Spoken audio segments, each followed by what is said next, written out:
Selon le Conseil des ministres, l'Égypte a été choisie comme deuxième destination favori pour les touristes au niveau africain et arabe ou au niveau proche-oriental. Pour nous donner plus d'éclaircissements, pour nous donner plus d'explications, nous avons le plaisir d'avoir en ligne M.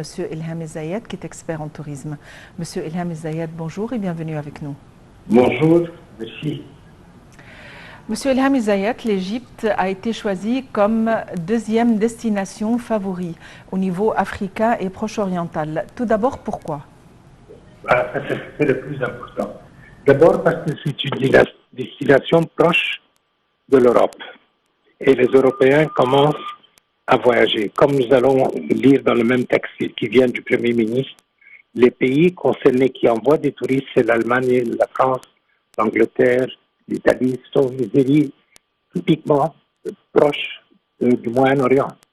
Donc c'est normal que l'Égypte et la Jordanie soient choisies. L'Égypte comme seconde destination et la Jordanie comme troisième destination. Deuxièmement, nous avons des compagnies aériennes locales qui sont très actives dans ces marchés depuis des dizaines d'années. Alors, bien sûr, Royal Jordanian Airlines et la compagnie égyptienne. Je ne parle même pas des compagnies plus petites qui font aussi comme Air Cairo, etc., qui appartiennent toujours à la compagnie nationale. Donc, les services aériens existent et le temps, la durée du voyage est très limité. C'est entre 4 heures et 4 heures et demie. Donc, c'est un point très attractif pour les destinations européennes qui sont intéressées actuellement. Troisièmement, et ça c'est aussi un trait très important, c'est les prix exceptionnels qu'offre l'Égypte actuellement. Je ne parle pas des très bas prix parce que ceux qui viennent et passent par le Caire, ce sont certainement des touristes culturels. Donc, ce sont des touristes qui vont à Luxor, à Aswan, etc. Sinon, ils vont directement à Sharm ou Gaza. Alors, ces touristes qui viennent au Caire, ce sont les meilleurs touristes parce qu'ils font la vallée du Nil et ils restent assez longtemps en Égypte, au moins 8 à 9 jours, et ce qui permet de voir des nuitées touristiques supplémentaires. Et en plus, comme ils n'ont rien à faire le soir, ils sortent, soit ils achètent des magasins, ce qu'ils veulent, soit ils sortent dîner ensemble. Donc tout ça fait des dépenses extra avec ceux qui venaient dans le programme. Donc ils font le son et lumière aussi. Parfois ce n'est pas inclus. Donc il y a beaucoup à gagner de ces touristes. Donc ce n'est pas simplement sur le nombre que je compte. Moi, je vois toujours à côté du nombre combien dépense ou peut dépenser ce touriste. Donc, vous avez dit que l'Égypte est une destination proche de l'Europe. Est-ce qu'on peut dire que les touristes européens, français, espagnols, est-ce qu'ils ont commencé à revenir massivement en Égypte comme après donc, le coronavirus et sur fond aussi de guerre en Ukraine? On sait que, comme vous avez dit, le tourisme culturel est en place avec bien sûr les touristes français et britanniques, mais il y a aussi les touristes italiens qui préfèrent les Hurghada, par exemple. Pardon? Les touristes français, anglais et allemands. Et allemands aussi, oui. Vous avez vu que j'ai sauté l'Espagne. L'Espagne, elle a envoyé beaucoup de touristes, mais l'Espagne est très saisonnière. Oui, il y a pas mal de touristes espagnols. Vous savez, c'est les Pâques, les vacances de Pâques. C'est là où il y a une quantité de touristes espagnols, l'été et Noël. Et puis, les touristes espagnols sont ceux qui dépensent le moins. C'est pour ça que je ne suis pas très... Bon, on a besoin de tous les touristes qui peuvent venir. Mais je dis que je cite en premier lieu les Anglais, les Allemands, et puis bien sûr les Français et les Italiens. Oui. Monsieur Ilham Zayed, l'information nous est parvenue de la part du Centre d'information du Conseil des ministres. Mais tout d'abord, quelle est l'instance qui a choisi l'Égypte ou qui a désigné l'Égypte en tant que deuxième destination et quels sont les critères selon lesquels ces décisions sont prises? Ces deux points ne sont pas mentionnés Et malheureusement, ni qui est la première destination aussi. J'ai bien relu le texte. Alors, il parle de l'Égypte comme seconde destination. Mais qui sont les premiers, je ne sais pas. Et les critères, bien sûr, ils ne sont même pas mentionnés. Mais moi, je vous dis, d'abord, le critère principal que voit un ministère du Tourisme, c'est le nombre de touristes. Les professionnels voient en plus l'argent dépensé. Parce que l'équation, elle consiste en deux choses. Le tourisme, c'est des nombres, mais c'est aussi des dépenses. Alors, si nombre multiplié par dépenses est très intéressant, ça devient une destination très importante. Est-ce qu'on peut donc lier cette décision donc, de choisir l'Égypte comme deuxième destination au Moyen-Orient et en Afrique à l'année 2022? C'est une année particulière parce que je pense que en novembre, on va inaugurer le grand musée égyptien. Il y a aussi en 2022, c'est le 100e anniversaire de la découverte de la tombe de Toutankhamon. Il y a aussi je pense que c'est le 200e anniversaire du déchiffrage des hiéroglyphes de... Absolument, oui, bien par sûr. Champollion. Malheureusement, je ne vois pas beaucoup d'activités faites pour promouvoir ce que vous avez très bien mentionné. Je suis entièrement d'accord parce que moi j'aime l'histoire de l'Égypte et je sais ce dont il s'agit. Donc, mais parlons a priori. Qu'est-ce qui s'est passé l'année dernière et cette année? L'année d'avant. Il y a eu l'inauguration du nouveau musée de la culture, parce que ça, c'est déjà passé. Donc les gens, ça les a impressionnés. Ils ont vu ce défilé magnifique qui a été fait pour transporter les momies des rois et des reines d'Égypte. Ça a été fantastique. Et ensuite, on a vu l'inauguration de l'allée des Sphinx entre le temple de Karnak et de Luxor. Alors, il faut parler du passé pour dire comment se présente l'avenir. Le passé, c'est ce qui a été fait, qui a été vu par tout le monde, et ça a excité les gens à venir voir l'Égypte. Le grand musée, c'est le grand point d'interrogation. On ne sait pas quand est-ce qu'il sera inauguré, mais les gens attendent l'inauguration, bien sûr. Alors à ce moment, on va voir un flot inouï. Oui, on l'espère. Je l'espère et je suis très confiant parce que tous les amoureux de l'Égypte attendent ça. Moi, j'ai des correspondances tous les jours, donc je vous le confirme a priori. Oui. Ça va se passer, ça va être très bien, ça va être un point magnifique pour l'Égypte. Monsieur Ilham Zayed, apparemment la situation de la pandémie va beaucoup mieux. Concernant les restrictions de voyage, concernant le carnet de vaccins et tout ça, ça a été presque annulé dans beaucoup de pays. Comment évaluons-nous la situation touristique en Égypte à la lumière de cet allègement et à la lumière de cette amélioration? Bien sûr, ça c'est une des conditions sine qua non. Il y a un flux de touristes important. Pourquoi? Parce que, vous savez, par exemple, on va donner un petit exemple, l'Angleterre. Si vous venez en Égypte, pas parce que c'est l'Égypte, mais si vous alliez en France, par exemple, pour rentrer de nouveau en Angleterre, il fallait que vous alliez en quarantaine pour 10 jours. Alors, si je veux passer des vacances de 3 jours, je vais aller en quarantaine pour 10 jours. Ça ne vaut pas la peine, vous comprenez? Donc ça a fait une restriction pour tout le monde.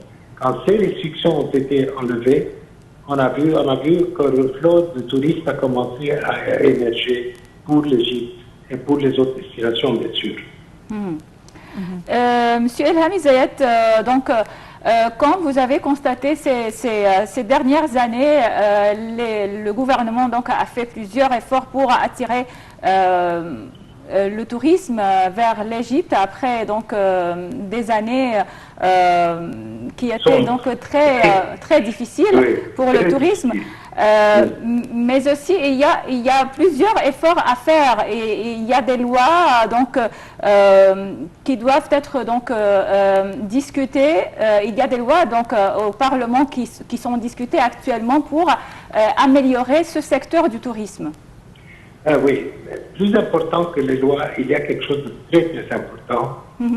C'est la formation des employés qui travaillent dans le tourisme. Oui, bien sûr. Soit dans l'hôtellerie, soit dans les agences de voyage, soit dans les compagnies aériennes.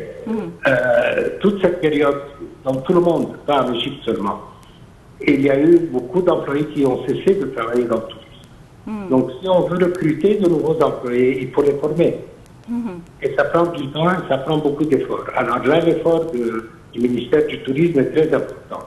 Et actuellement, il se passe une vraie formation, mais il faut augmenter et accélérer le mode de formation pour qu'on puisse recevoir tout ce genre de personnes. Parce que moi, je vous garantis que l'année prochaine, vous allez voir, rappelez-moi à ce moment-là, on va avoir un flux de touristes très important. Et alors, il faut être prêt. Parce que s'ils reçoivent un mauvais service, ça, c'est le problème. Oui. Oui. À l'heure actuelle, Monsieur Ilham El Zayed, quel est le genre de tourisme qui prend le dessus alors qu'on est au mois de mai? Qu'est-ce qui est prêt à offrir? Qu'est-ce qu'on pourrait offrir aux touristes à l'heure actuelle comme source d'attraction? Vous voyez, le tourisme au mois de mai et de juin, c'est les mois les plus bas de l'année. Pourquoi? Parce que les élèves étudient, ils ont les examens, les vacances d'été n'ont pas commencé et les parents ne peuvent pas voyager et ils ne laissent pas les enfants. Les enfants, bien sûr, ne voyagent pas non plus. Donc ça, c'est la période connue, pas une période morte, mais une période moins demandée, moins en demande. Souvent, ceux qui viennent, c'est les retraités, c'est les gens qui n'ont pas grand à faire, les enfants ont grandi, donc ils peuvent voyager librement. À partir du 15 juillet, c'est les grands arrivées, parce que nous avons d'abord le tourisme arabe qui arrive à partir du 15 juillet, si ce n'est pas avant, et le tourisme européen, même s'il fait chaud, ils arrivent en été, et le tourisme de destinations comme l'Amérique latine, comme le Mexique, comme l'Australie et la Nouvelle-Zélande qui viennent d'ouvrir justement les portes pour les Australiens et les Nouveaux-Zélandais de voyager. Alors là, ça fera un effet, un impact très important à partir du 15 juillet. Donc, il y a plusieurs travaux de restauration qui ont eu lieu l'année passée, comme vous venez de dire. Il y a plusieurs musées qui ont été inaugurés. Est-ce que le programme donc, des touristes étrangers a changé avec ces découvertes-là ou ces musées, ces nouveaux musées? Donc, est-ce qu'on a changé le programme ou est-ce que les touristes préfèrent toujours le programme traditionnel, visiter Luxor et Assouan, les mêmes musées, les mêmes temples? Regardez, jusqu'à présent, je vais être très honnête avec vous, ils préfèrent le classique. Ce qui a ajouté un grand plus à l'Égypte, c'est le musée de la culture, le musée qui est au Mokattam. Ça a ajouté vraiment quelque chose à l'Égypte. Le musée de la civilisation? Oui, absolument. Ça, c'est certain. Et en plus, comme c'est lié à deux choses très importantes pour le visiteur étranger, c'est lié au Vieux-Caire. Au Vieux-Caire, je parle bien sûr de la mosquée, de la synagogue. Et bien sûr des églises. Surtout la crypte où la Sainte Famille s'était réfugiée quand ils étaient en Égypte. Donc ça a ajouté, c'est sur le chemin. Et en plus, quand je ne sais pas si vous êtes allé à Ébessira, ça a changé complètement. C'est à côté du musée de la culture. Et bien sûr, les nouveaux jardins qu'on va planter sur 507 ans. Imaginez avec la nouvelle route qui va le relier, tout ça, qui est en chantier déjà, qui est bien avancé. Donc tout ça, c'est très fantastique pour l'Égypte. Plus les autoroutes qui existent maintenant reliant l'Est et l'Ouest du Caire. Ça, c'était un très gros problème pour bouger d'un endroit à l'autre. Il fallait passer des heures dans les feux rouges, etc. Maintenant, ça va beaucoup plus rapidement par toutes les nouvelles routes qui ont été inaugurées. Et de plus en plus, on voit, moi j'ai toujours parlé depuis longtemps, tous des projets de route. Et si nous voyons l'Europe, l'Allemagne, à partir de 1929, ce qui a reconstruit l'Allemagne après la Première Guerre mondiale, c'était les autoroutes. Et les autobahns, comme on appelle, les gens pensent, non, c'est 1929. Alors, il faut bien comprendre que ça fait quand vous construisez une autoroute, immédiatement vous voyez des constructions des deux côtés de l'autoroute. Donc ça, vous allez voir, vous bien sûr, vous êtes assez jeune, moi non, et vous allez voir que ça va faire beaucoup de bien à l'Égypte. Les gens disent, c'est une dépense. Pourquoi aujourd'hui? Je leur dis, c'est pour nos enfants et pour nos grands-enfants. Monsieur Elham Zayed, nous avons juste 2 minutes. On aimerait en savoir plus sur le trajet de la Sainte Famille. Est-ce qu'il y a du nouveau concernant les points à restaurer et réaménager? Oui, ils sont en train de restaurer les points, mais les visites pour la Sainte Famille, vous savez que moi j'étais le vice-président de l'association qui a créé ce chemin.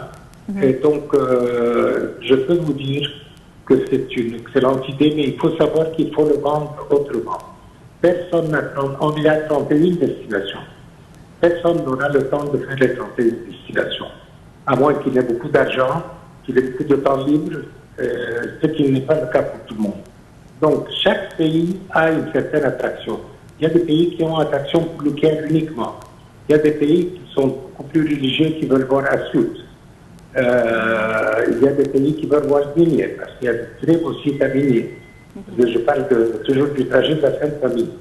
Donc il faut amoindrir le temps que le touriste peut passer comme ça, il peut venir. Moyen financier, moyen temps. C'est ça que je conseille à tous mes collègues, de ne pas vendre tout en même temps, parce que c'est impossible, mais de vendre des parties. Je veux dire Minier par exemple, c'est très beau. Et en plus, il y a tout genre d'attractions. Il y a depuis le pharaonique jusqu'au projet de la Sainte Famille. À Siout, c'est la même chose. Donc, il faut vraiment limiter ça. Et puis, on a toute la partie, pas du destin parce que c'est pas après encore, mais la partie de Wadi Natroun où il y a les grands centres chrétiens orthodoxes, Al-Mashnouda et tout ça. Donc ça aussi c'est très intéressant, même si ça ne fait pas partie directement du trajet de la Sainte Famille, mais il y a Wadi Natroun qui fait partie de la Sainte Famille. Donc on peut ajouter à Wadi Natroun les monastères qui sont là-bas, les 3 grands monastères de la région. Monsieur Elham Zayed, vous êtes expert en tourisme. Merci d'avoir été avec nous aujourd'hui. Bon, merci. Donc, je pense que c'est la fin de cette émission de Bonjour l'Égypte. Merci pour votre attention et excellente journée avec la suite de nos programmes.